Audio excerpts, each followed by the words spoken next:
আচ্ছা বাবা, কখনো কখনো এমন হয় যে সব সময় তো মানুষের মাথা ঠিক থাকে না। হুম। অনেক সময় হয় এরকম, হয়তো কখনো আমি ইরিটেট ফিল করলাম তোমার কথায়, বা কখনো কখনো হয়তো আমি রিয়াক্ট করে ফেলি, হুম। ঠিক আছে, বা হয়তো অন্য টোনে বলে ফেললাম। হুম। তখন কি মনে হয়, খারাপ লাগে? বা কেমন মনে হয় সেটা? ভুল বোঝো আমাকে? ভুল বুঝি না। খারাপ লাগে বলবো না, তবে বোঝার চেষ্টা করি। দেখো, সবসময় আমারও তো মুড ভালো থাকে না, এটাও তো ঠিক কথা।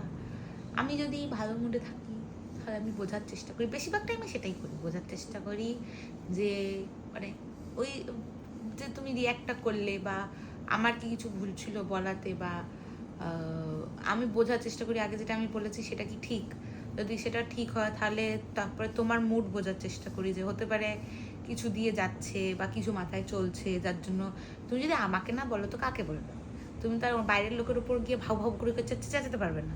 তোমাকে চেঁচাতে হলে আমার উপরই চেঁচাতে হবে, ভালো লাগলে আমাকেই বলতে হবে। তাহলে তুমি যখন একটা মানুষকেই সব করতে হবে, তখন আমারও বোঝা উচিত যে তোমার মধ্যে কিছু চলতেই পারে, যার জন্য তুমি যার জন্য তোমার মনে হতে পারে যে যে আমার এখন ইরিটেট লাগছে। অনেক সময় হয় যে আমারও অনেক সময় হয় যে কোনো কথাই ভালো লাগছে না, মানে ভালো কথাও ভালো লাগছে না, বিরক্তিকর কথা তো ভালো লাগছেই না। সেরকম সবারই হয় না, সবসময় সবার মুড যে ভালো থাকবে সেটা আমরা এক্সপেক্ট করাটা ভুল।